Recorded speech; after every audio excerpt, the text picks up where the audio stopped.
OMI Cameroun vous présente le point de catéchèse. Nous disons merci à tous ceux qui ont effectué le déplacement pour venir ce soir. Bien que Eneo s'est invité à sa manière, nous souhaitons aussi que la lumière de nos cœurs soit plus efficace que les ténèbres qui nous entourent. Loué soit Jésus-Christ. Ce soir, la parole de Dieu que nous avons écoutée insiste sur la relation fraternelle. Nous sommes en plein temps ordinaire. Nous sortons du temps pascal. Nous avons vécu une expérience forte, la joie de la résurrection. Et le temps ordinaire, c'est le lieu de vivre donc cette expérience dans la relation avec l'autre au quotidien. Et dans cette relation, aujourd'hui, le Seigneur nous fait comprendre que nous sommes faits pour être chacun à côté de l'autre une présence significative, une présence réconfortante, une présence rassurante l'un auprès de l'autre. Et c'est pourquoi il dit, tu ne commettras pas de meurtre, tu dois préserver la vie de ton frère.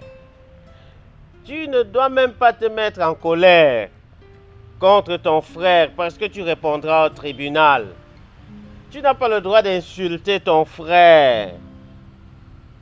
Tu seras convoqué au grand conseil.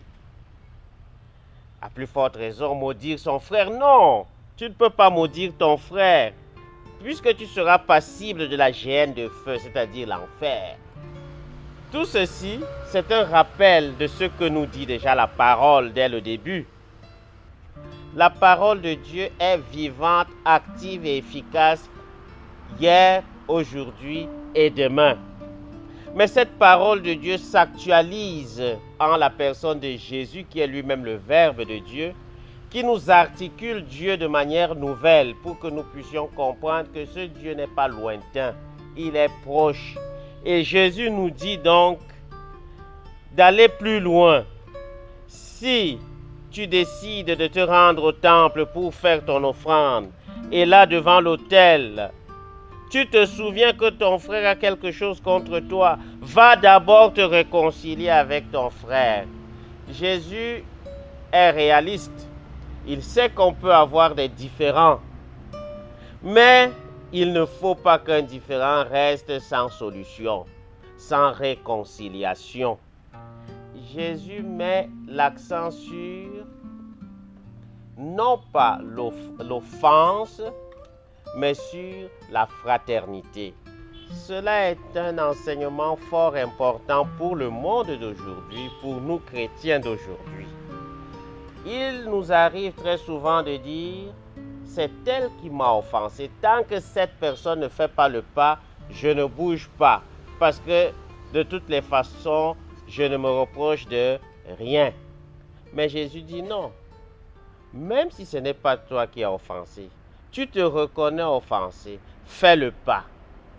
L'autre peut t'offenser sans savoir qu'il t'a offensé. On pêche par action.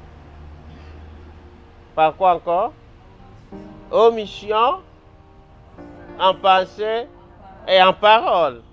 Je peux pécher par omission et ne pas m'en rendre compte. Et donc si l'autre se sent offensé, il a le devoir de faire un pas pour assainir la relation fraternelle, pour préserver la fraternité. Et c'est ce qui a poussé le pape à nous écrire cette belle lettre encyclique, Fratelli Tutti. Nous sommes tous frères. Et si nous mettons cette conscience en éveil, que nous sommes tous frères, il serait difficile entre nous d'arriver à des paroles méchantes les uns envers les autres. Dans l'évangile d'aujourd'hui, la pédagogie que Jésus donne, c'est d'aller se réconcilier et ensuite viens présenter ton offrande. C'est un double mouvement. Tu vas vers ton frère et tu viens vers Dieu. Puisque c'est Dieu qui est la finalité et Dieu se voit à travers ton frère. La foi sans les œuvres est une foi morte. Tu ne peux pas dire j'aime Dieu et je hais le frère que je vois. Tu deviens un menteur. Ce qui veut dire donc que aimer Dieu, c'est aimer le prochain, et aimer le prochain en vérité, c'est aimer Dieu. C'est pourquoi se réconcilier avec son frère nous renvoie à Dieu. Te réconcilier avec Dieu te maintient en harmonie avec toute la création. Alors c'est pourquoi ce texte très fort intéressant nous amène à découvrir donc que le Seigneur nous a véritablement laissé un commandement nouveau. Celui qui aime Dieu, qu'il aime aussi son frère. La fraternité au-dessus de tout. Et c'est la fraternité qui permet de se souvenir du frère. Et celui qui aime son frère, même s'il est loin, ce frère vit auprès de lui parce qu'il le porte dans son cœur. Merci d'avoir regardé cette vidéo. N'oubliez pas de la liker et de nous laisser un commentaire. Abonnez-vous à la chaîne en cliquant sur la cloche des notifications pour ne pas manquer chaque semaine nos points de catéchèse.